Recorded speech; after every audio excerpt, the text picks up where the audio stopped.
Hi കൂട്ടുകാരെ, പുതിയൊരു വീഡിയോയിലേക്ക് എല്ലാവർക്കും സ്വാഗതം. അങ്ങനെ ഗോകുലെ ജീവനെ ഇങ്ങനെ ഇടിച്ച് ഒരു വിധമാക്കുന്ന ആ സീന് ഒക്കെ ഇങ്ങനെ പറഞ്ഞു കൊടുക്കാനിട്ട് ഇതൊക്കെ കേട്ട് സച്ചി ആകെ തളരാണ്. പിന്നീട് സച്ചി ഒന്നും നോക്കില്ല, തൻ്റെ മകനെ ഇട്ട് അടിക്കാൻ നോക്കുമ്പോൾ സാവിത്രി പറയണം അവനവൻ്റെ കുറ്റബോധം കൊണ്ട് എല്ലാം ഏറ്റി പറഞ്ഞില്ല സച്ചിയേട്ടാ, ഇനി എന്തിനാ അവനെ ദ്രോഹിക്കുന്നതെന്ന് പറയുന്നുണ്ട് കേട്ടോ. ഇതേ സമയം ഗോകുൽ പറയണം, അച്ഛ എൻ്റെ തെറ്റുകൾ ഞാൻ ഏറ്റു പറഞ്ഞു. അപ്പോൾ അത് കേട്ട ഉടനെ, എടാ ഇനി എന്തിനാടാ ആ പയ്യനെ നാട് കടത്തിയത്, അതിൻ്റെ ആവശ്യം നിനക്ക് എന്താന്ന് ചോദിക്കുമ്പോൾ ഞാൻ അവനെ ഒരു പിക്കപ്പിൽ അവനെ നാട് കടത്തി എന്നുള്ളത് സത്യം തന്നെയാണ്. പിന്നീട് അവൻ എവിടെയെന്ന് നീ അന്വേഷിച്ചിട്ടുണ്ടോ? അത് കേട്ട ഉടനെ ഗോകുൽ പറയണം, ഞാൻ ഇതെല്ലാം ചെയ്തത് മഞ്ചാടിക്കും അവളുടെ അച്ഛനും ഒക്കെ വേണ്ടിയാണ്. അത് എന്തിനാ നീ അത് ചെയ്ത്, നിന്റെ ജീവിതം നീ എന്തിനാ തുലക്കുന്നത് എന്ന് പറഞ്ഞ ഉടനെ ഞാൻ ഈ ജീവരാജിനെ കുറിച്ച് ഞാൻ അന്വേഷിച്ചു, അവനെക്കുറിച്ച് ഞാൻ അറിഞ്ഞ വിവരം അവൻ ഇപ്പോഴും മദ്യത്തിന് അഡിക്റ്റ് ആണെന്നുള്ളതാണ്, ലഹരിക്ക് അഡിക്റ്റ് ആണെന്നുള്ളതാണ് എന്നോട് ആഷിഫ് പറഞ്ഞത്. അങ്ങനെയുള്ള അവൻ മഞ്ചാടിയെ വിവാഹം കഴിച്ചു കഴിഞ്ഞാൽ തീർച്ചയായും അത് പ്രശ്നമാവും.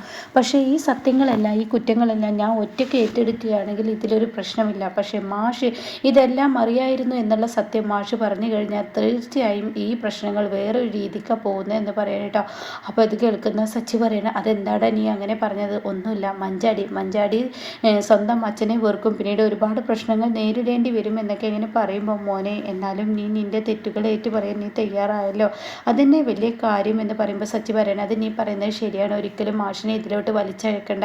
എന്തായാലും ഞാൻ ഇനിയിങ്ങനെ അവരുടെ മുഖത്തോട്ട് നോക്കും. അച്ഛ എൻ്റെ തെറ്റുകൾ ഏറ്റു പറഞ്ഞു, ആ കുട്ടിയുടെ ജീവിതത്തിന് വേണ്ടിയാണ്, മാഷിൻ്റെ മകൾക്കും മാഷിനു വേണ്ടിയാണ് ഞാൻ ഈ തെറ്റ് ജീവനോട് ചെയ്തത്. എന്തായാലും അവൻ എവിടെ എന്നുള്ളത് എനിക്കറിയില്ല എന്നൊക്കെ എന്നെ പറയുന്നുണ്ട് കേട്ടോ.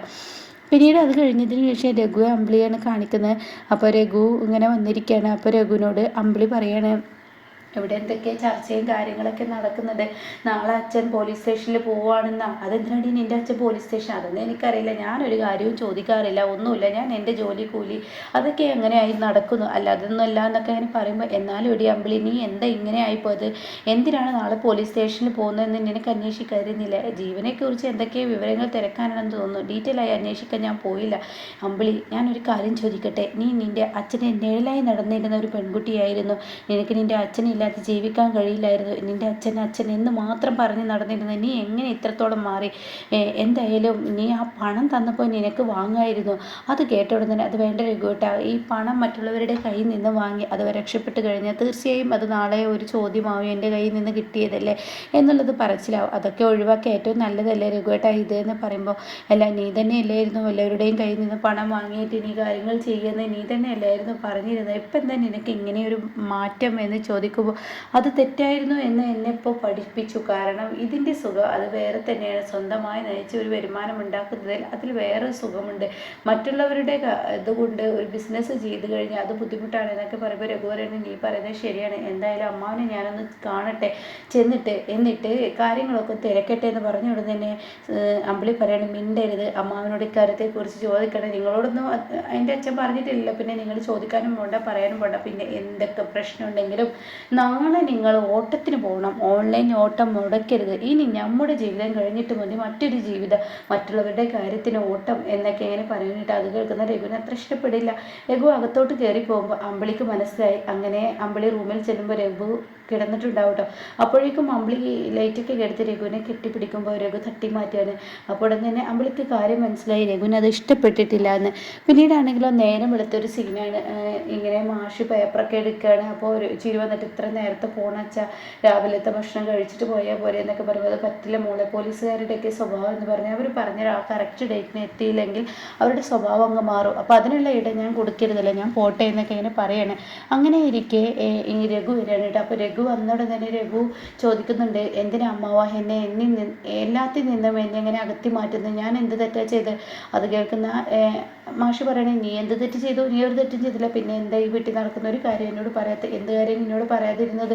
അല്ല ഇപ്പോൾ പോലീസ് സ്റ്റേഷനിലോട്ട് എന്താ പോകുന്നത്? പോലീസ് സ്റ്റേഷനിലോട്ട് എന്തിനാ പോകുന്നത്? പോലീസ് സ്റ്റേഷനിൽ പോയാലേ അറിയാൻ പറ്റത്തുള്ളൂ, അല്ലാതെ എനിക്കറിയില്ല എന്ന് പറയുമ്പോൾ, എന്നാലും രഘു പിന്നീടും ചോദിക്കുകയാണ്, അമ്മാവ എന്തിനാ എന്നിൽ നിന്ന് എല്ലാം മറച്ചു വെക്കുന്നത്? എന്ത് മറച്ചു വെച്ചു എന്നാ രഘു നീ പറയുന്നത്? പറയുന്നത്. ഒന്നും ഞാൻ നിന്നിൽ നിന്നും മറച്ചു വെക്കുന്നില്ല. അത് കേൾക്കുന്ന രഘു പറയണേ, അമ്മാവ ഞാൻ ഈ വീട്ടിലൊരാണല്ലേ, എന്നെ ഇങ്ങനെ ഒറ്റക്കാക്കണമെന്നൊക്കെ ചോദിക്കുമ്പോൾ ഇല്ല രഘു, അതൊന്നും ഉണ്ടായിട്ടില്ല. ഇവിടെ ചീരുവിൻ്റെ പ്രശ്നങ്ങളുമായി വന്നപ്പോൾ നിന്നോടെല്ലാം തുറന്നു പറഞ്ഞു. അതുപോലെ തന്നെ ഇനിയിപ്പോൾ ഞാൻ പോലീസ് സ്റ്റേഷനിൽ പോകുന്നു എന്തിന് എന്നുള്ളത് ചോദിച്ചു കഴിഞ്ഞാൽ പോലീസ് പറഞ്ഞാലേ എനിക്ക് പറയാൻ പറ്റുള്ളൂ, അല്ലാതെ നിന്നിൽ നിന്നും ഞാനൊന്നും മറച്ചു വെക്കുന്നില്ല എന്ന് പറഞ്ഞിട്ട് ഗൗരവ ഭാഗത്തോടു കൂടി ആ പേപ്പർ വായിക്കുമ്പോഴാണ് അതിൽ ആ പരസ്യം കാണുന്നത് കേട്ടോ. കാണാതായി വെള്ളത്തിൽ മുങ്ങിപ്പോയ ജീവരാജിനെ കുറിച്ച് ഈ ഗോകുൽ എന്ന വ്യവസായിയുടെ മകൻ സത്യങ്ങൾ വെളിപ്പെടുത്തിയിരിക്കുന്നു. അത് കേൾക്കുന്ന എന്ത് പണിയാണ് ഈ പയ്യൻ ചെയ്തതെന്ന് പറയുമ്പോൾ രഘു ചോദിക്കുക, എന്ത് പണി, ഇത് വായിച്ചു നോക്കൂ രഘു എന്ന് പറയണ്ട. അപ്പോൾ വ്യവസായിയുടെ മകൻ ഇതേ ആവർത്തനം അവർ പറയാണ്, രഘു പറയാണ്. അപ്പോൾ ഉടൻ തന്നെ ഈ പയ്യൻ എന്ത് പണിയാണ് കാണിച്ചിരിക്കുന്നത്, എന്താ ഇപ്പോൾ ഇതൊക്കെ കേൾക്കുന്ന ന്യൂസ് എന്ന് ചോദിക്കുന്നുണ്ട് കേട്ടോ. അപ്പോൾ ഇങ്ങനെ മാഷ് എന്തൊക്കെയോ മനസ്സിലിങ്ങനെ കുറിക്കുന്നുണ്ട്. പിന്നീടാണെങ്കിലോ ആ ഒരു രംഗാണ് കാണിക്കുന്നത്. അർദ്ധരാത്രിയിൽ ഗോകുൽ പോയിരിക്കണം തൻ്റെ അച്ഛൻ്റെ അമ്മയുടെയും കൂടെ ലാസ്റ്റ് ഒന്ന് ഭക്ഷണം കഴിച്ച് പോകണം എന്ന് പറഞ്ഞിട്ടാണ് ഗോകുൽ പോകുന്നത്. അങ്ങനെ പോലീസ് ചോദിക്കുകയാണ്, എന്താ ഇപ്പോൾ നീ ഇവിടെ വന്ന് ഇങ്ങനെ ഒരു സത്യം വെളിപ്പെടുത്താൻ കാരണം? അത് എന്നെ എന്തായാലും പോലീസ് സ്റ്റേഷനിൽ വിളിപ്പിക്കുന്നുണ്ടെന്ന് പറഞ്ഞു. പോലീസ് സ്റ്റേഷൻ വിളിപ്പിച്ച് കഴിഞ്ഞാൽ തീർച്ചയായും സത്യങ്ങൾ എനിക്ക് പറയേണ്ടി വരും. അത് കേട്ടോടെ തന്നെ അപ്പം നിനക്കറിയാം പോലീസുകാരുടെ ചോദ്യം ചെയ്യൽ ആ രീതിയിലായിരിക്കുന്നു. അത് കേട്ടോടെ തന്നെ ഗോകുൽ, കേരള പോലീസിനെ എല്ലാവർക്കും അറിയുന്നതല്ലേ, എന്ത് സത്യങ്ങളും പുറത്ത് പറയിപ്പിക്കാൻ അവരെ കൊണ്ട് കഴിയുമല്ലോ. അതുകൊണ്ട് ഞാൻ ഇനിയിപ്പോൾ നിങ്ങൾ എന്നെക്കൊണ്ട് പറയിപ്പിക്കുന്നതിനേക്കാൾ നല്ലത് ഞാൻ ചെയ്ത തെറ്റ് നിങ്ങളുടെ മുന്നിലേറ്റ് പറഞ്ഞ പ്രശ്നം അങ്ങ് തീർന്നില്ലേ എന്ന് SIയോട് പറയുമ്പോൾ SI, ശരി, നീ ഇപ്പോൾ എന്തിനാണ് ആ ജീവരാജിനെ എവിടെ കയറ്റിവിട്ടേ, ലോറി നമ്പർ ഓർമ്മയുണ്ടോ? ഉണ്ട്, ഞാൻ എഴുതിത്തരാം. എങ്ങോട്ടാ പോയതെന്ന് പിന്നീട് അന്വേഷിച്ചോ? ഇല്ല, അന്വേഷിച്ചില്ല. അവൻ വിളിച്ചോ? അതും ഉണ്ടായിട്ടില്ല എന്നൊക്കെ പറയാനായിട്ടോ. പിന്നീടാണെങ്കിലും മഞ്ചാടിയാണ് കാണിക്കുന്നത്. ജീവൻ്റെ അച്ഛൻ പറയണേ, എൻ്റെ കുഞ്ഞിനെ ഗോകുൽ അങ്ങനെയൊക്കെ ചെയ്തൂലേ, എന്താണ് ഈ കേൾക്കുന്നത്? എൻ്റെ മകൻ ഇപ്പോൾ എവിടെ, മുംബൈ പോലെയുള്ള രാജ്യത്ത് അവിടെ പോയി കഴിഞ്ഞ് എൻ്റെ മകൻ എവിടെ, എന്നൊന്നും എനിക്കറിയില്ലല്ലോ ഈശ്വര, എന്തൊരു ദുർവിധിയാണ് എന്നൊക്കെ ഇങ്ങനെ മഞ്ചാടി പറയുമ്പോൾ, അച്ഛാ ഇതിന് വേണ്ടിയാണ് ഞാൻ കേസ് കൊടുത്തതിൽ കാര്യമുണ്ടായില്ലേ, ഇപ്പോൾ നമ്മുടെ ജീവൻ എവിടെയോട്ടാണ് പോയതെന്ന് അറിയാൻ കഴിഞ്ഞു. എന്തായാലും ഇവനെ പോലെയുള്ളവൻ ഇതിൽ കളിച്ചത് അറിയാൻ കഴിഞ്ഞു. ഇനി എങ്ങനെ എൻ്റെ മകനെ കണ്ടെത്തും മോളെ? അവിടെ ആരും പിടിപാടുള്ളവരില്ലല്ലോ. അതിനൊന്നും പേടിക്കണ്ട അച്ഛാ, പോലീസ് ഉണ്ടല്ലോ. എന്തായാലും അവൻ്റെ അമ്മയോട് ഇക്കാര്യങ്ങളൊന്നും വേണ്ട, അമ്മയോട് പറയണ്ട എന്ന് മഞ്ചാടിയും പറയുന്നു കേട്ടോ. പിന്നീട് സുശീലക്ക് ഒരു ധൈര്യം വന്നിരിക്കണം. അതുവരെ ആടുകയായിരുന്നു സുശീല. അപ്പോൾ സുശീല മക്കളോട് പറയാണ്, ഈ സുശീല യാതൊരു തെറ്റും ചെയ്യാത്തവളാണ് ആണടാ, അതുകൊണ്ടാണല്ലോ ഇപ്പോൾ എന്നെ പോലീസ് സംശയിക്കാതിരുന്നതും ഗോകുൽ എല്ലാ തെറ്റുകളെ ഏറ്റു പറഞ്ഞത്. അത് കേൾക്കുന്ന സത്യം പറയണ ഗോകുൽ എല്ലാ തെറ്റുകളെ ഏറ്റു പറഞ്ഞതിൻ്റെ ആ ഒരു പിന്നിൽ എന്തെന്നുള്ളത് അന്വേഷിക്കുന്നത് നല്ലതാണ്. അത് കേൾക്കുന്ന സുശീലക്ക് ദേഷ്യം പിടിക്കണേ, എന്തിനാ നിങ്ങൾ വെറുതെ ഇനിയും എടാ നീ എന്നെ കുറ്റപ്പെടുത്തുന്നത്, ഞാൻ തെറ്റ് ചെയ്തിട്ടില്ല, അതുകൊണ്ടാണല്ലോ ഗോകുൽ എല്ലാ തെറ്റുകളെ ഏറ്റു പറഞ്ഞത്. അത് കേൾക്കുന്ന സോന പറയാണ്, എന്തായാലും വഴിയെ അറിയാം എന്ന് പറയുമ്പോൾ സുശീലക്ക് വീണ്ടും ദേഷ്യം പിടിക്കുമ്പോൾ ശ്യാം പറയണേ, എൻ്റെ അമ്മ നീ പറഞ്ഞത് കേട്ടില്ലേ, അതങ്ങ് അംഗീകരിക്കുക എന്ന് ശ്യാമു അവിടെ പറയുന്നു കേട്ടോ. ഇതേസമയം സുശീലക്ക് മനസ്സിന് ചെറിയൊരു ധൈര്യമൊക്കെ ഉണ്ട്, വലിയൊരു ധൈര്യം ആയിട്ടില്ല കേട്ടോ. പിന്നീട് സച്ചിയും സാവിത്രിയാണ് കാണിക്കുന്നത്. സാവിത്രി ഇരുന്ന് കരയാണ്. ആ സമയം അങ്ങോട്ടേക്ക് സച്ചി വരികയാണ്. എന്തിനാ നീ ഇങ്ങനെ കരയുന്നത്? എൻ്റെ മോന് എന്നാൽ ഈ തെറ്റ് ചെയ്തില്ലേ, ഇനി നമ്മൾ ആളുകളുടെ മുന്നിൽ എങ്ങനെ നോക്കും? ആളുകൾ നമ്മളെ ഏത് തരത്തിലാണ് കാണുക എന്നും പറയാൻ പറ്റില്ലല്ലോ. ജീവൻ എന്ന പയ്യനെ നമ്മുടെ മകൻ കയറ്റി വിട്ടു, പോലീസുകാർ അവനെ കണ്ടെത്തി കഴിഞ്ഞാൽ എന്താവും എന്നൊക്കെ ഇങ്ങനെ പറയുമ്പോൾ ഉടൻ തന്നെ സച്ചി പറയണം, പേടിക്കാനൊന്നുമില്ല, അവനെ കണ്ടെത്തി കഴിഞ്ഞാൽ ഈ കേസ് തന്നെ ഇല്ലാതായിപ്പോൾ, കണ്ടെത്തിയില്ലെങ്കിൽ അവർക്ക് ശിക്ഷ കിട്ടും. എന്തായാലും റിമാൻഡിൽ പോട്ടെ, കോടതിയിൽ പോയി റിമാൻഡിൽ പോയതിന് ശേഷം നമുക്ക് ബാക്കി കാര്യങ്ങളൊക്കെ ചെയ്യാം. സച്ചിയേട്ടാ എനിക്ക് എൻ്റെ മകനെ കാണണം. വേണ്ട, നീ ഇപ്പോൾ കാണണ്ട, പോലീസ് സ്റ്റേഷനിൽ പോയിട്ട് പിന്നെ ഞാൻ ജയിലിൽ പോയിട്ടാണ് കാണേണ്ടത്, എനിക്ക് എൻ്റെ മോനെ കാണണം എന്നൊക്കെ പറഞ്ഞ് സച്ചിയുടെ മുന്നിൽ ഇങ്ങനെ കരയുമ്പോൾ, ശരി നീ എന്തായാലും ഡ്രസ്സ് മാറി വാ എന്ന് പറഞ്ഞ് മുകളിലോട്ട് പറഞ്ഞയക്കുന്ന സമയത്ത് ആരും ബെല്ലടിക്കുന്നു കേട്ടോ. ഈ ബെല്ലടി കേൾക്കുന്ന സാവിത്രി താഴോട്ട് തന്നെ ഇറങ്ങി വരികയാണ്. സച്ചി ആണെങ്കിൽ ഒറ്റയ്ക്ക് പോയി ഡോറ് തുറക്കുമ്പോൾ തൻ്റെ മുന്നിൽ സുശീലയായിരിക്കും. സുശീലയെ കാണുന്ന സച്ചിക്ക് അടിമുടി കയറുന്നുണ്ട് കേട്ടോ. അങ്ങനെ സുശീല പറയണേ, സച്ചി സാറേ ഇപ്പോൾ എന്തായി, സുശീല പാവമാണെന്നുള്ള മനസ്സിലായില്ലേ, ഒരു തെറ്റും ചെയ്യാത്ത എന്നെ എല്ലാവരും കൂടി കൊടുക്കാൻ നോക്കിയപ്പോൾ ദൈവമായി നിങ്ങളുടെ മകനെ കൊണ്ട് പറയിപ്പിക്കാൻ തോന്നിച്ചു എന്ന് പറഞ്ഞ ഉടനെ സച്ചി പറയാണ്, നീ എന്തിനാ വന്നിരിക്കുന്നത് സുശീല, നീ ഇപ്പം ഇതിൽ നിന്ന് രക്ഷപ്പെട്ടില്ലേ, എൻ്റെ മകൻ എല്ലാ തെറ്റുകളും ഏറ്റെടുത്തില്ലേ, നീ ചെയ്ത തെറ്റ് പോലും എൻ്റെ മകൻ ഏറ്റെടുത്തില്ലേ, ഇനി നീ എൻ്റെ പണി നോക്കിപ്പോ സുശീല.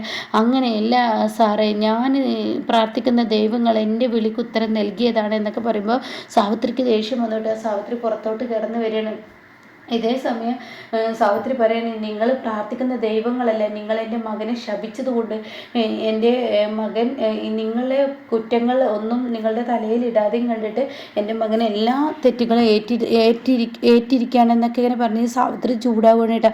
അത് കാണുന്ന സുശീലക്ക് ചെറിയൊരു പേടിയൊക്കെ വരികയാണ്. സാവിത്രി കൈ പൊക്കിയിട്ടൊക്കെയാണ് സംസാരിക്കുന്നത്. അപ്പോൾ ഇങ്ങനെയുള്ളൊരു എപ്പിസോഡാണ് ഇന്ന് വന്നിരിക്കുന്നത് കേട്ടോ.